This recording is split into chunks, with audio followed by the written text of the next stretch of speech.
Salutations, everybody, and welcome to the Logical Progressor.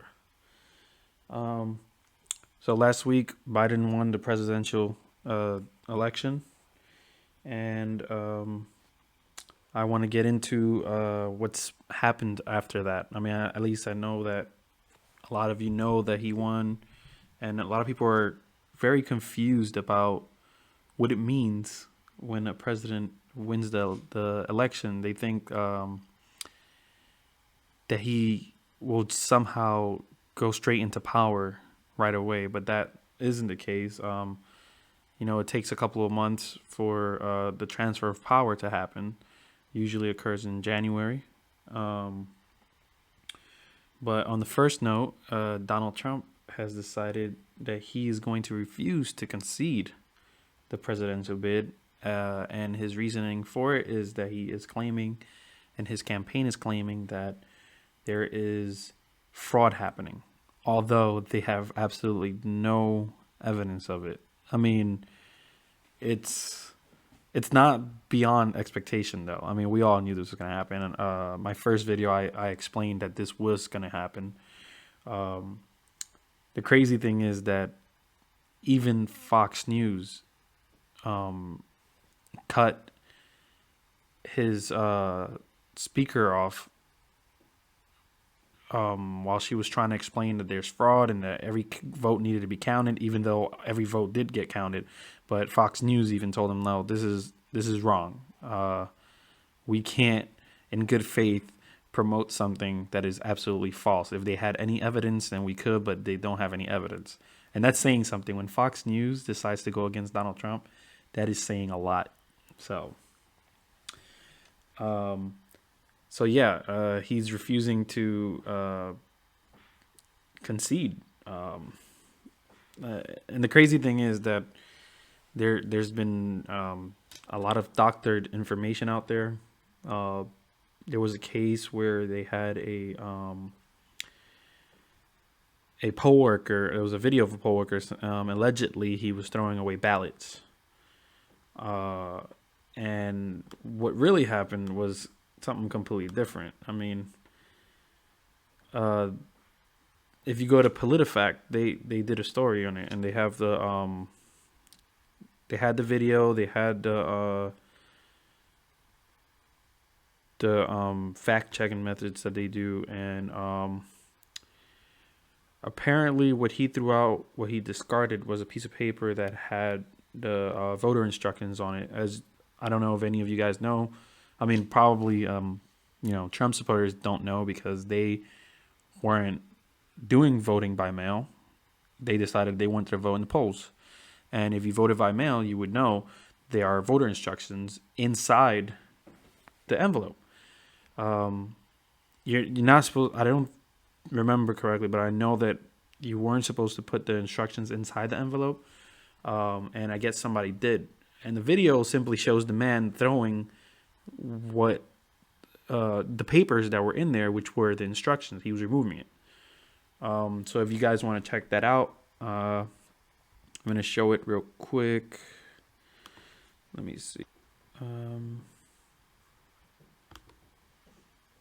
All right. Well, let's see. Let me make this a little smaller.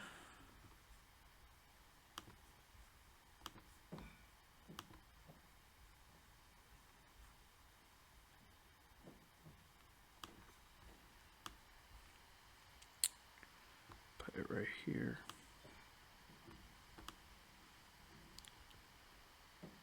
So if you go to PolitiFact, and you go on this story, they have the story of what happened. There's a gentleman right here, I'm assuming. It says Georgia election worker falsely accused of discarding ballot is in hiding, official says. Which this is crazy.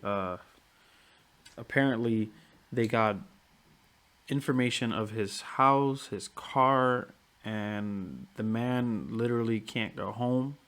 He can't drive his own car because they have his plates. They know what car he was driving, and he's being threatened to essentially be murdered for doing his job. I mean, This is this is basically what has been brewing in America as far as right wing extremists, and I know that a lot of news sites don't like to call them what they are, but they are domestic terrorists. That's what I'll call them because that's exactly what they are. When you are threatening someone's lives, when you are showing up with weapons, war weapons. When I say war weapons, I mean like AR-15s and stuff like that, and you're demanding the life of somebody based on your political ideal or whatever it is. That is by definition a terrorist. You're a terrorist. So, so right here it says a video that was widely shared on social media claimed to show an election worker in a ballot processing facility throwing away a ballot. The worker threw away only a piece of paper containing voter instructions, but has had to go into hiding for his safety after the false accusation, according to an election official.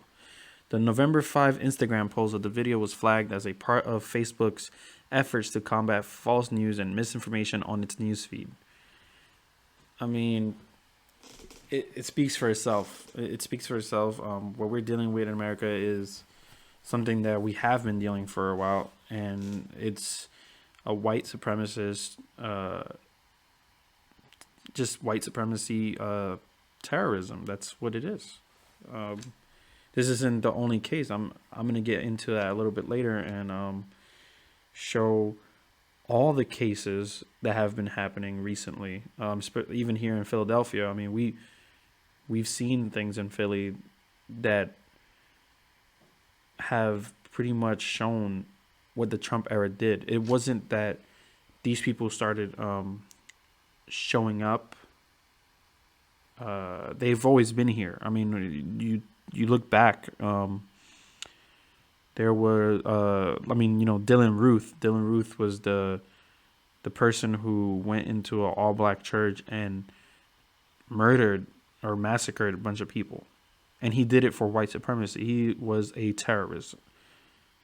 The media likes to say that he was just a damaged person or he had mental illnesses or whatever. But the underlying issue is that he did it for a white supremacy agenda, basically. I mean, he targeted a specific race and he did a specific crime in a specific place for that agenda, and that is terrorism. So, but the whole point is that what Trump did, what happened when he became president, is that these white supremacists and these people who just blatantly don't care about what's right, and essentially they are bolder now. They've come out more often. They don't care that the media is watching. They don't care that there's police around. And if anybody's watching all the recent things that happened with like the protests and stuff like that, the police has them in them. Like the police are part of the problem as well. And I'm not saying all police are bad, and I'm not saying that every police station has white supremacists in it. But when a protest occurs, when a black person gets killed, the police come in full force. They pepper spray them, they mace them, they tase them, they basically show their force.